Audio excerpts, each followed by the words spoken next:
bikin apa? Pizza. Suka makan daging ya? Kalau steaknya ibu enak gak? Steaknya ayah enak gak? Enak juga? Oh. Bikin apa? Aku mau beli dong. Aku mau beli dong. Itu pizza pepperoni. Ya, kita adalah Ray Stenderloven dan ini Sarah dan gua Rian, dan gua ini sebuah karyawan dan juga sekaligus ngejalanin Ray Stenderloven bareng sama istri gua. ya. Kalau untuk daily gue yang lebih sering operation karena day to day-nya akan sering berhubungan dengan customer. Kalau Rian itu yang kasih advice, terus memonitor lah dari belakang, karena kalau Rian kan ke kantor ya hari-harinya. Iya, jadi mencoba untuk kita tuh apa ya, ini bukan sampingan, jadi nggak ada yang sampingan tapi dijalanin bareng-bareng bersamaan. Jadi terus terang untuk dari sisi guanya untuk kira-kira mikirin menu atau jenis dagingnya, terus Sarah yang ngelit operasional sehari-harinya dari race sampai ke customer service, sampai ke packagingnya dan sampai ke pengirimannya. Pokoknya yang paling repot adalah istri gua. Dan gue berterima kasih sekali. Oke, jadi kalau awalnya Ray Stenderloven itu kita awalnya itu adalah karena ada request dari permintaan teman-temannya Rian untuk bikinin steak gitu kan. Ya gue ini dong bikinin steak. Nah waktu itu pernah satu hari di pandemi ya, awal pandemi diminta dibikinin meal set steak untuk acara keluarganya. Nah karena nggak enak gitu kan, banyak banget nih, yaudah deh kita bayar deh berapa gitu. Nah dari situ muncullah permintaan-permintaan yang lain nyebar sampai akhirnya ada yang gue beliin dagingnya terus lo yang ngolah gitu ya. Yeah. Akhirnya kita berpikir aktivitas ini jadi sesuatu yang bisa kita rutinin. Waktu kita mulai itu tahun lalu ya, Dea? Tahun lalu Mei tahun lalu. Kita tuh pertama cuma kita berdua, berawal di dapur rumah yang cuma dua kompor ya. Itu awalnya tuh cuman kayak buka PO. Itu anak gua main bel sepeda. Rame. Kayak toko roti. Nah, terus setelah itu baru mulai makin banyak pesanan dan juga ada request private serving ya? Private serving, terus catering. Nah dari situ kita mulai berkembang nih, yang tadinya cuma di dalam kompor berdua, terus sepertinya kita harus punya tim juga ya untuk bantuin karena keteteran juga kalau cuman ngerjain berdua gitu. Ya, pindah ke garasi. Akhirnya pindah ke garasi dan kayaknya nggak mungkin kalau terus-terusan dapurnya tuh di dalam karena kan asap gitu ya. Jadi udah deh kita harus ada main kitchen yang udah semuanya aktivitasnya di situ. Akhirnya jadilah garasi, kita sulap jadi dapur. Dan pas di perjalanan itu kita ketemu teman kita si Tovan sama Bimo. Nah jadi ibaratnya itu kita udah bagi kerjaan lah. Kita yang mikirin menu dan brandnya dan makanannya, kita yang execute, mereka yang bantuin itunya ya, sisi keuangan ya. Ya, operation dari finansialnya dan juga dari desain medsosnya ya, meskipun masih sambil jalan ya, berjalan. Ini karena kita semangatnya ini pengen berkembang, jadi emang kita butuh support system yang kayak gitu ya dari suatu usaha untuk ada akuntansinya yang benar. Terus kira-kira dari sisi branding dan marketingnya bagusnya kayak gimana. Nah itu dari mereka tuh yang ngebantuin. Wah jadinya lumayan pinter kita ya. Jadi banyak belajar juga. Iya. Lagi fitting out di Lebak Bulus 3 di situ. Cuman konsepnya sesuai sama tujuan kita, convenient steak culture ya.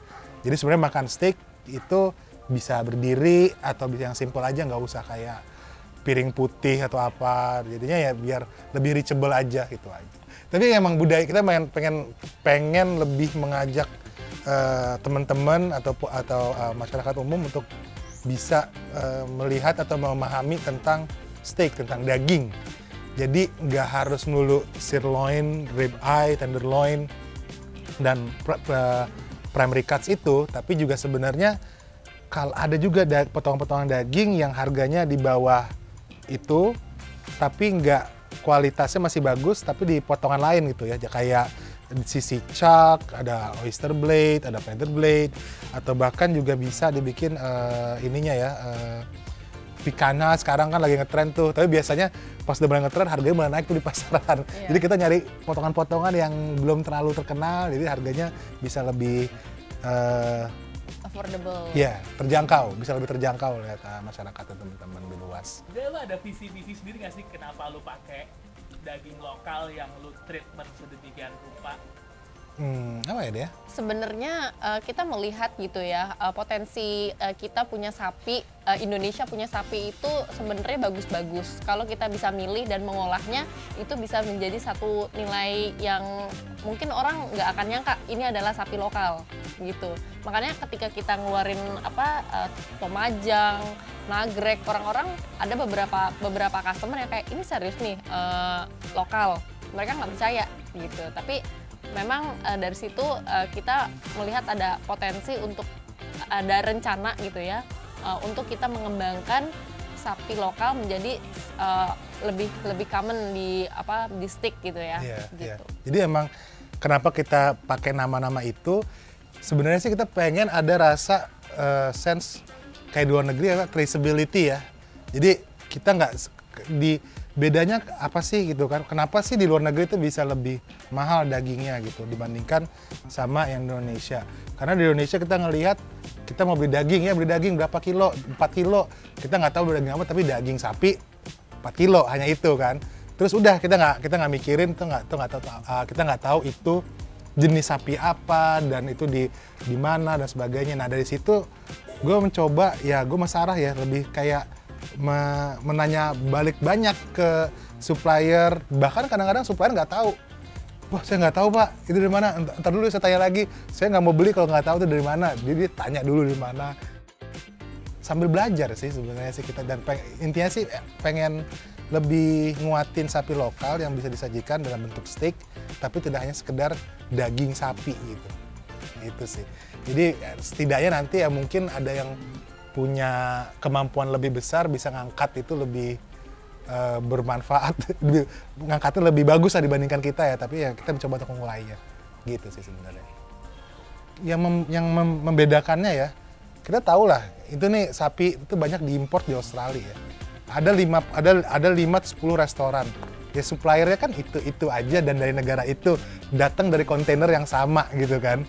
Nah tapi kan kalau sebenarnya kalau di Indonesia, kalau mereka pakai sapi Indonesia, mereka bisa ada semacam diferensiatornya ya. Ini dari peternakan ini, di peternakan itu dia jago kasih makannya ini dan lahannya itu cukup besar. Jadi sapinya bisa jalan-jalan, akhirnya nggak stres, maka mendevelop rasa ini kan bisa tuh kita ngeliat. Makanya juga gue sama Sarah kita ke pemotongan di Depok, ke Kalisuren, kita lihat kayak gimana, terus juga kita lihat ke ngobrol sama tukang potong yang di pasar, ya intinya sih mereka nggak tahu cara motongnya atau itu kayak gimana, jadi kita harus edukasi dikit, kan sekarang udah urusan YouTube aja kan, YouTube, nih Pak, lihat Pak, ini kayak gini nih.